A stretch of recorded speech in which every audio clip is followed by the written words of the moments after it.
2018-143-388 dari kelas 5K, mata kuliah Perencanaan Pembelajaran, dosen pengampu Jumiati MPD dari Universitas PGRI Palembang. Assalamualaikum warahmatullahi wabarakatuh. Assalamualaikum warahmatullahi wabarakatuh. Perkenalkan, nama saya Orcinta Indasari, NIM 2018-143-388. Di sini saya akan mewawancarai salah satu guru dari SDN 1 Lingkis yang bernama Ibu Sibut SPD. Bu, di sini saya akan mewawancarai Ibu untuk memenuhi mata kuliah Perencanaan Pembelajaran yang diampu oleh dosen Jumiati MPD. Pertanyaan pertama, menurut Ibu selaku wali kelas, mengapa dalam menyusun perangkat pembelajaran harus memperhatikan kalender akademik? Karena harus berpedoman dengan program yang akan kita ajarkan sesuai dengan kurikulum yang digunakan. Menurut Ibu, apakah perencanaan program semester sangat penting untuk menunjang pembelajaran? Ya, sangat penting. Dan apa saja manfaat yang akan didapat dari program semester tersebut? Mempermudah seorang guru dalam proses pembelajaran selama 1 semester. Pertanyaan yang ketiga, selaku wali kelas, bisakah Ibu menjelaskan langkah apa saja yang dapat dilakukan guru untuk membuat program tahunan? Menelaah jumlah tema dan subtema pada suatu kelas. Menghitung jumlah minggu belajar efektif dalam 1 tahun. Dan apa kendala yang biasanya dialami guru ketika proses pembuatan perencanaan program tahunan? Kendalanya yang belum memahami benar seluk-beluk penyusunan RPP, perubahan kurikulum, minimnya penggunaan teknologi komputer. Menurut Ibu, dalam membuat atau mengembangkan silabus, hal apa saja yang harus diperhatikan ketika membuat silabus tersebut, khususnya di masa pandemi sekarang ini seperti belajar online?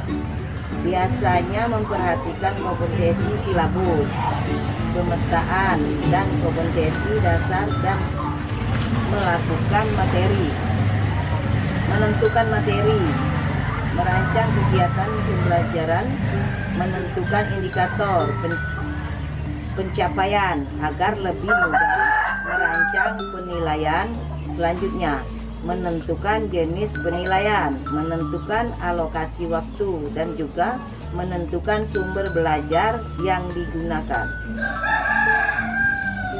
Tetapi selama pandemi ini, biasanya kita kalau belajar di sekolah untuk pembukaan pembelajaran, kita menggunakan atau mengulang materi yang telah dilalui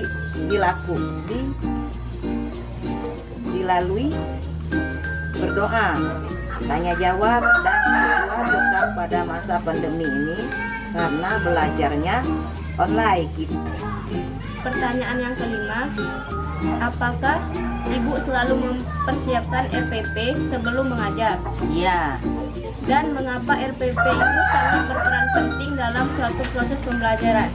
Karena RPP adalah panduan untuk guru mengajar.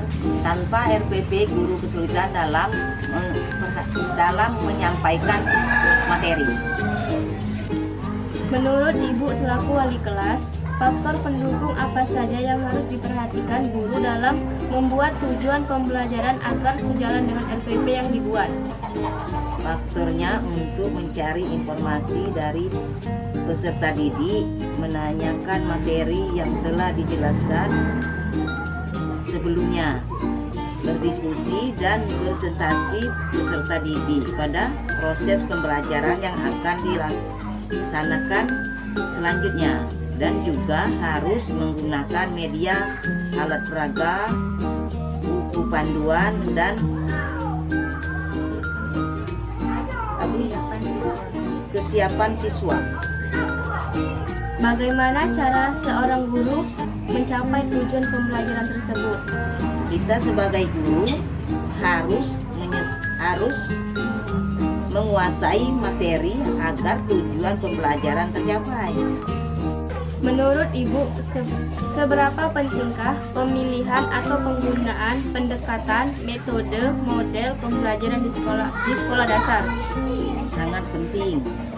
Pendekatan, metode, model apa yang Ibu terapkan kepada peserta didik dalam pembelajaran? Metode pembelajaran ini sendiri, karena model ini menekankan proses berpikir pada peserta didik. Bahan ajar seperti apa yang Ibu siapkan untuk mengajar pada saat proses pembelajaran online? Bahan ajar yang digunakan seperti video pembelajaran, aplikasi Zoom. Bagaimana cara Anda memanfaatkan bahan ajar tersebut agar siswa dapat lebih memahami materi pembelajaran? Guru harus membuat bahan ajar terlebih dahulu, lalu baru dikirim atau diajarkan kepada siswa. Sudah. Bisakah Ibu jelaskan mengapa setiap pembuatan soal harus sesuai dengan indikator dan tujuan pembelajaran? Agar soal tersebut sesuai dengan pencapaian kurikulum. Dan apakah dalam pembuatan soal selalu bersumber dari buku pegangan yang dimiliki oleh guru dan siswa? Ya, harus bersumber pada buku guru dan siswa. Ya, harus bersumber. Apakah ada pelatihan atau bimbingan khusus dari pemerintah pusat, pemerintah daerah terkait cara menyusun perencanaan penilaian kepada siswa sesuai dengan aspek afektif, kognitif, dan psikomotorik di masa pandemi COVID-19 sekarang ini? Ada.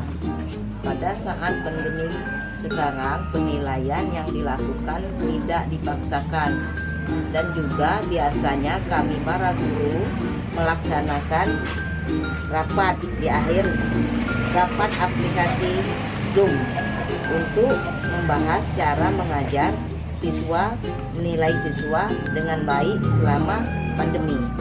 Itulah wawancara yang saya lakukan dengan Ibu Sibut. Apabila ada salah kata, saya mohon maaf. Terima kasih, Bu. Terima kasih kembali. Saya akhiri, wabillahi taufiq wal hidayah. Assalamualaikum warahmatullahi wabarakatuh. Waalaikumsalam warahmatullahi wabarakatuh. Teman-teman semua, jangan lupa like dan komen ya. Terima kasih.